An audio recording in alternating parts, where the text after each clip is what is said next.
KARK 4 News at 6. Breaking news this hour. A coalition of law enforcement agencies arresting a man in the capital city, rather. He's wanted in connection to a North Little Rock murder last night. KARK 4's Josh Berry standing by live where the arrest happened less than an hour ago. That's right, Josh. And this was a chase. You're where it ended. So can you walk us through what happened? Yeah, guys, and as you said, the focus of this chase that we saw going through town this evening just before 5 o'clock, the focus of the chase is a suspect in a North Little Rock homicide. 18-year-old Danny Deadman is the suspect in a homicide in the case of a 22-year-old man that was found slumped over in his car in North Little Rock last night. Danny Deadman, the 18-year-old, was actually found just feet from where you're standing. But you can get a good look at exactly where it was. In this house just on Minor Street where we're standing, you can see the shed through this gate and through the leaves where Danny Deadman was found. According to Little Rock Police and State Police, Deadman was taken into custody without incident. In fact, we have video of Deadman when he was being taken into custody on 18th Street, into custody with the U.S. Marshal's Office. Again, this is a suspect that they had been searching for. We're told that this chase actually started in North Little Rock and went through town. And I can tell you that at just about 5 o'clock, we were preparing for another live shot in the 5 o'clock hour when we saw Danny Deadman's car driving down Bishop Warren just near 13th Street. You could smell the heat and the burning rubber coming off of this vehicle. You could see somebody in the passenger seat leaned over looking back at police that were chasing them. And as they passed us at a very high rate of speed, there were several more Arkansas State police officers and North Little Rock police officers that were chasing after him. And I can tell you that they were far enough to where they couldn't see the suspect vehicle over the top of the hill. And when they passed us, I actually pointed down the street in the direction that they were going. In fact, I'll tell you, when we got here to where this chase ended this evening, one of the state police officers, what I believe was a state police officer, came up to me and said, "Thanks for the point." But again, that ended here. He went into custody without incident. We have here with us Sergeant Cody Miller with the Little Rock Police Department. And Sergeant, to have a chase go through town at such a high rate of speed, there are dangers associated with it. But to get somebody like this into custody, what does that mean to law enforcement? It's a great reward for us. It's a great reward for the family. To get the suspect in custody after a short period of time of the actual incident in North Little Rock. Without incident, the suspect did not give up a fight, did not resist officers. Once he was located, we were able to take him into custody, arrest him without any kind of fight. It's kind of a win-win for both police, for both law enforcement and the family. Sergeant, we appreciate your time. Thank you so much. And I am told that Danny Deadman, when he bailed out of his car, there was another person that was in the vehicle with him. Police don't have that person in custody, but I am told that inside that car, which we're told by the U.S. Marshal's Office is Danny Deadman's father's vehicle. Inside that car, they found a large amount of cash and a large amount of narcotics. So much more to come into this investigation. We'll be sure to keep everyone updated. We are live in Little Rock. Josh Berry, KARK 4 News.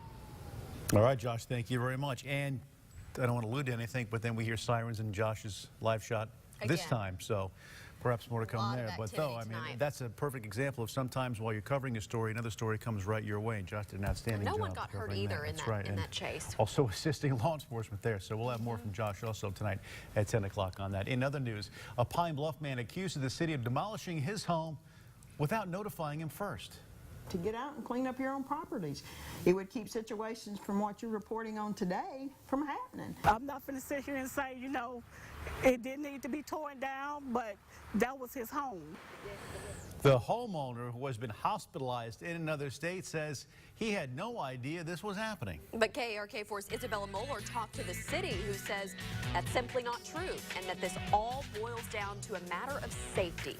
Exactly. Brian Johnson is clearly unhappy his home was demolished. He says he was never warned, but we found out that's not the case.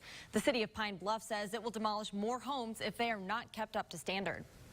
Yeah, they turned it down. My neighbors just told me. Dirt and rubble now sit where Brian Johnson's home once stood in Pine Bluff.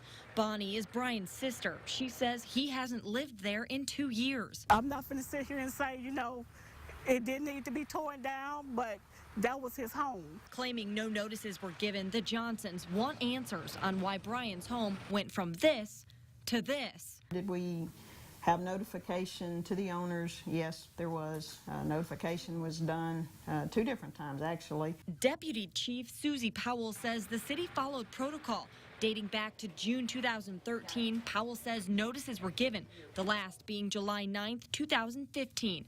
The reason for the demolition is to clean up the city. We've been able to show that the crime rate in our city is attached to the nuisance type problems that we have, whether it be overgrown lots, whether it's houses that need to come down. We'll have all this area right here we'll have covered. Powell says this isn't the last house we will see taken down. The city has linked crime to rundown houses and now wants to do what it can to eliminate the problem areas. Right now we are trying to deal with the ones that are actually a danger to folks like that one was. The land on Vaugine Street still belongs to Brian Johnson, but now Bonnie argues he has no home to come back to. For him having his own and wanting to repair and fix up his own, you know, he can't do that now.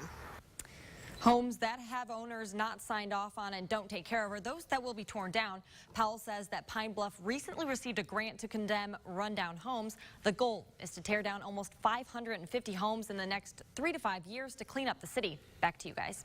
All right, Isabella, thanks very much. A juvenile is shot while sitting on a porch in Little Rock today. It happened in the 4100 block of West 13th Street. According to police, the masked man shot at the house several times. They say when they got there, they found the victim inside the home. He had a gunshot wound to the ankle and had to go to the hospital. LRPD believes there were plenty of witnesses around at the time. They just now need them to come forward.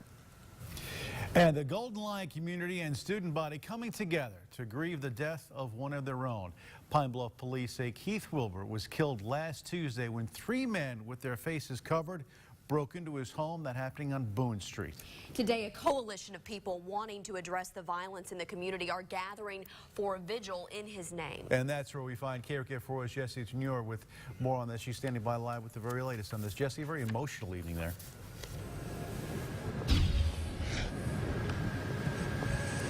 Yes, it is, Bob and Ashley. The UIPB campus here, we're all at the clock tower right now, and it is a very serene atmosphere. However, something that I was actually surprised about when I was talking to the family earlier is that they were able to smile, and they said that there was a significance to that. They say that they will always remember Keith for his contagious smile, so why shouldn't they smile as well? So let's take a look now at the turnout of the crowd. You are seeing a lot of friends, family, classmates gathered to remember and honor their beloved Keith Wilbert. And they were also saying too that the candle vigil is of course to honor him, but it has a greater significance tonight. They were saying that his family told me that when those 3 men came into Keith's home, they didn't take his life, but they extinguished his light. And so now they remember him with the light from candles. And you can see now it is about to start. It sounds like the family is going to kind of get up there and just say how they plan on remembering their beloved Keith. And I am told too that friends and classmates should also get a chance to respond as well, just about what Keith meant to them. And so we're going to hear a lot more about that tonight. I actually talked to his brother earlier, so tonight at 10 you'll actually get to see his brother and hear about the awesome relationship that they had. Guys. All right, Jesse, thanks very much. That KARK 4 News update. More arrests made a deadly Hot Springs shooting police say stemmed from a drug deal. U.S. Marshals telling us they arrested 17-year-old Cayman Parker in Little Rock on capital murder charges, and he will be booked into the Garland County Jail. The arrest stems from a shooting off Kenwood Street last Thursday. Parker is the 3rd arrest in connection with this case. He will be charged, we're told, as an adult. Because Health Matters, Arkansas Advocates for Families releasing a report detailing the jobs of those who benefited from the chance to enroll in the private option. Here's a look at the breakdown. 20,000 people work in food service, 17,000 in retail or sales, 15,000 in construction, 13,000 in production, and 12,000 in the cleaning and maintenance field. Now, if you'd like to see the rest of the information in that report, just go to our website, arkansasmatters.com. A silver alert issued for a missing Little Rock man. According to police report filed by his family, Willie Lee Blufer went missing early this morning. He's 70-year-old, African-American. You see his picture right there. He is 6 feet 1 inches tall. They say that he has early onset dementia and occasionally gets confused. He was last seen wearing a white button-up shirt, white pants, and gray Army vet hat. There's his photograph. If you think you've seen him, please contact police. Arkansas State University making a bold push to help students graduate early, called Degree in 3. Students at ASU can use scholarship money to pay for summer coursework. In addition to that, summer course offerings have been modified to support early degree completion. University officials also say graduates could use any remaining monies toward graduation school at a state. Visit ArkansasMatters.com for more information on this initiative, something exciting in education. After years without a football program, the biggest game in the South coming back to North Arkansas School District. And still to come, we'll have more on how the game on the gridiron is bringing a community together. Cooler temperatures making their way across Arkansas today. Here in the capital city, we started at 67 up to 83 this afternoon, and no rainfall in Little Rock today, so we're closing the month out as the driest September ever. Those records go back to 1878, back when Bob Clausen got his start in journalism. We'll let you know if there's any rain in our forecast in just a couple minutes. Now from the station you count on for local news that matters. This is KARK 4 News at 6 in high definition with Bob Clausen, Ashley Katz, Chief Meteorologist Keith Monahan, and Aaron Peters with the Razorback Nation Report.